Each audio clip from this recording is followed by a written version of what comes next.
έχει την εξής πρακτική αξία που αντιμετώπισα και προσωπικά αυτή τη βδομάδα. Στην Ειδική Επιτροπή για την Προστασία των Δικαιωμάτων των Ατόμων με ψυχικές διαταραχές που εδρεύει στο Υπουργείο Υγείας, μας ήρθε το εξής πρόβλημα, παύλα ερώτημα. Αν ένα άτομο που διαβιεί, που ζει σε ένα ξενώνι, σε μια μονάδα ψυχοεπικοινωνικής αποκατάστασης, μπορεί ή όχι, υπό ποιους όρους, να έχει την ταυτότητά του. Ή αν ο δικαστικός συμπαραστάτης του, ή η οικογένειά του, ή ο κάποιος ξάδερφος, αδελφός που δεν εμφανίζεται και πολύ συχνά, θα έχει εκείνος την ταυτότητά του. Δεύτερη περίπτωση, που την έχουμε αντιμετωπίσει επίσης πάρα πολύ συχνά πρακτικά. Τι γίνεται με τους ανθρώπους οι οποίοι ζουν σε τέτοιες μονάδες και εντούτοις, ενώ έχουν μια σύνταξη, ενώ έχουν ένα εισόδημα, πρακτικά δεν έχουν τίποτα, γιατί δεν έχουν την ικανότητα δικαιοπραξίας, κάποιοι τους έχουν θέσει με τον ένα τον άλλο τρόπο σε δικαστική συμπαράσταση, αυτή δεν λειτουργεί προς όφελός τους, με αυτό το αποτέλεσμα. Θα το δούμε και στη συνέχεια. Θα ήθελα τώρα να δώσω το λόγο στον κύριο Ζουμπουλίδη, μέλος του Γενικού Συμβουλίου της Εθνικής Συνομοσπονδίας Ατόμων με Αναπηρία, για να μας κάνει επίσης τη δική του παρουσίαση.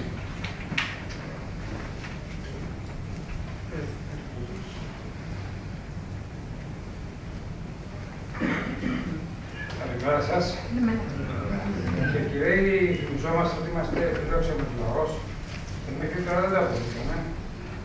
Πρέπει και εμείς να καλωσορίσουμε τον πρόεδρο της Ομοσπονδίας κ. Παπαδεκαστάνη και τον κύριο Κυριακέρα, στην Ομοσπονδία Κυριακέρα, και να τους ευχαριστήσουμε για την προσπάθεια που ξεκινάμε από σήμερα στην Κυριακέρα.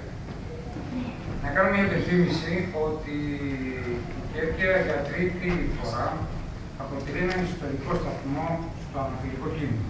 Προφανώς δεν το γνωρίζετε, και μια και ξεκινάμε σήμερα αυτή την προσπάθεια, θα πρέπει να το διαφημίσουμε. Η πρώτη φορά ήταν το 1998 και μάλιστα δείχνει πόσο μπροστά είναι από τα πολιτικά δρόμενα της χώρας η Εθνική Συνομοσπονδία Ατόμων με Αναπηρία.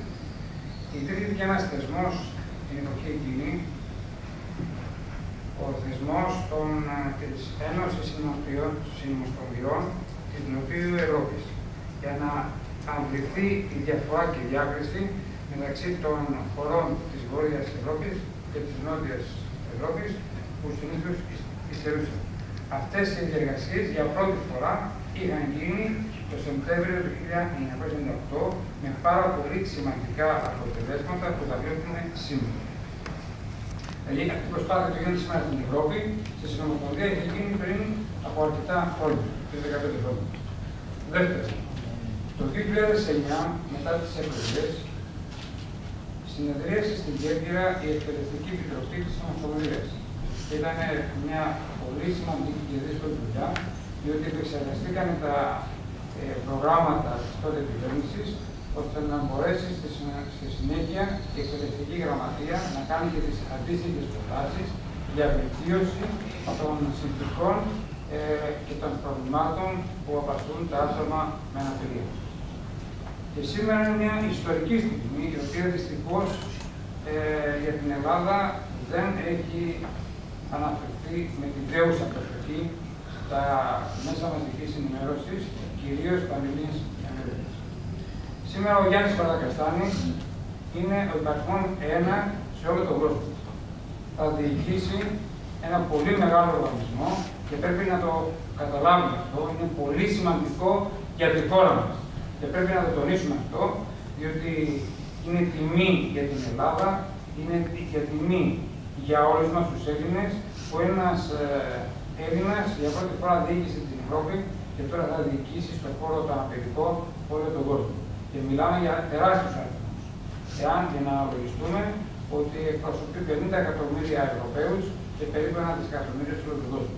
Δυστυχώς αυτά τα πολύ σημαντικά δεν έχουν αναφερθεί και όπως γνωρίζουμε η Ελλάδα τρώει τους μεγάλους ανθρώπους που μπορούν να την εκπροσωπήσουν.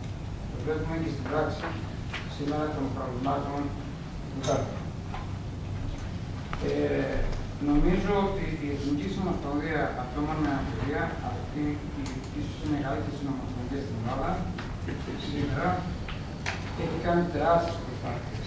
Και στην καθημερινότητά σας και όλοι μας το βλέπουμε, διότι πάρα πολλά ωφέλη τα οποία έχουμε σήμερα δεν έχουμε αντιληφθεί από πού ξεκίνησαν και με ποιες τεράστιες προσπάθειες.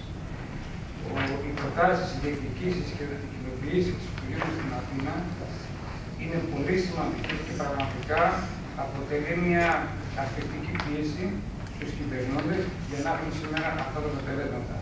Δεν έρχονται με αγώνες, με τεκμηριωμένες προτάσεις και με ασφυκτικές πιέσεις στους κυβερνώντες μπορούμε να έχουμε αυτά που δικαιούμαστε. Στην Συνομοσπονδία σήμερα υπάρχουν πάρα πολλές συνομοσπονδίες και πρόσφατα έχει κάνει το χέρι της και την Ομοσπονδία της Ψυχικής Υγείας. Σήμερα είναι σημαντική μέρα για εμάς και για εσάς, γιατί ο Πρόεδρος, όπως και αναφέρει ο ίδιος, έδωσε ιδέουσα προσοχή να έρθει στο προσώπο και όχι με εκπροσώπηση για αυτό το δύσκολο ξεκίνημα που αρχίζει στην Κέρκυρα. Και πρέπει να σας πω ότι τα προβλήματα είναι πάρα πολλά σε όλους τους χώρους αναπηρία. Εάν δεν φωνάξει το παιδί, δεν θα έχει μεγάλο. Τι σημαίνει αυτό? Ότι για να πάρουμε ό,τι δικαιούμαστε σε κάθε χώρο, πρέπει να είμαστε συνεχώς σε γρήγορση, συνεχώς να παρακολουθούμε όλα τα θέματα και βεβαίως συντονισμένα, εθνικοποιημένα και οργανωμένα να μπορούμε να το διεκδικούμε. Νομίζω ότι ξεκινάει μια δύσκολη μέρα για το χώρο αυτό της Κέρκυρα και υπάρχει μια υποστήριξη τόσο της Ομοσπονδίας όσο αν θέλετε και την προσωπική δικαιούμενη στη διάθεσή σας ως πρόσωπος της Ομοσπονδίας στην Κέρκυρα να μπορώ με τις δικές μου δυνάμεις να στηρίξω. Θα αναφερθώ όμως για το πρώτο φόρουμ των γονιών των παιδιών με αναπηρία τι γίνει στην Κέρκυρα εν συντομία, για να καταλάβετε ότι πώς ξεκινάει μια προσπάθεια και πώς συνεχίζεται. Το 1994, εμείς που είχαμε παιδιά με αναπηρία, και μάλιστα με πολύ βαριά παιδιά, ερχόμαστε να πούμε ότι έχουμε παιδιά με αναπηρία. Και τότε η Κέρκυρα δεν νομίζω ότι λεγόταν δημόσια η λέξη άτομα με ειδικές ανάγκες. Ερχόταν εγώ. Μια μικρή ομάδα γονιών στην Κέρκυρα κάναμε το ξεκίνημα. Και είπαμε, ναι, δεν είναι το παιδί. Έχουμε παιδί με ειδικές ανάγκες. Δεν είναι το παιδί. Δεν μπορεί να εκπροσωπηθεί. Το εκπροσωπούμε εμείς σε όλες τις εκφάσεις της ζωής. Δεν τραβήκαμε και από τότε ξεκινήσαμε έναν δυναμικό αγώνα που σήμερα έχει τεράστια ωφέλη. Ξεκινήσαμε πρώτα απ' όλα για να δείτε την πολιτεία πώς βλέπει το κίνημα και τα προβλήματα, ότι υπήρχε τότε ένα θεσμό, το ΠΙΠΑ, που είχε ένα σχολείο με τους 5 παιδιά.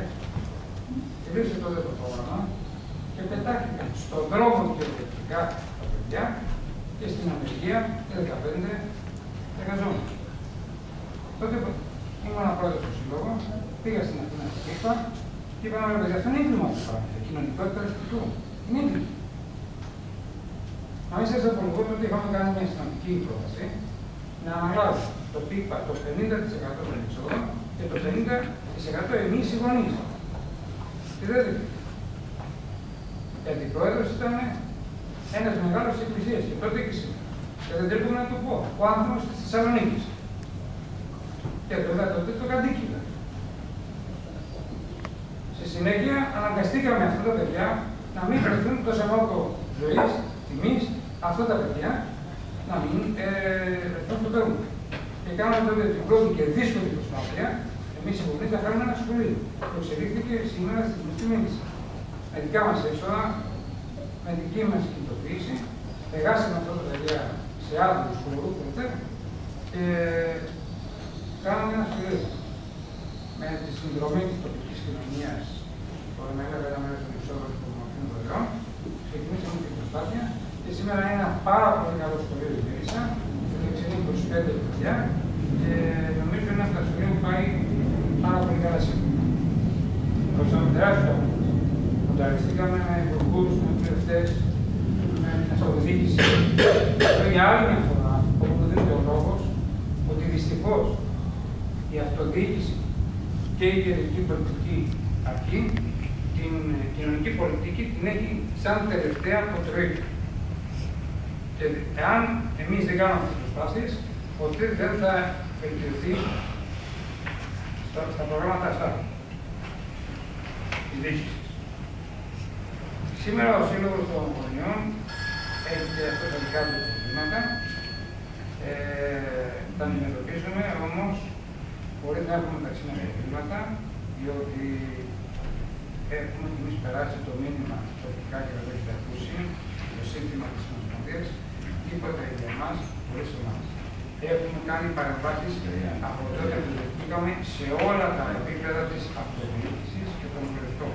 Δεν υπάρχει πιθανότητα να έχουμε ένα πρόβλημα που να μην το θέσουμε επιτακτικά τουλάχιστον να μας ακούσουν. Και είμαστε υπερήφανοι γιατί πολλά προγράμματα της αυτοδιοίκησης μπορέσαμε να τα διαμορφώσουμε.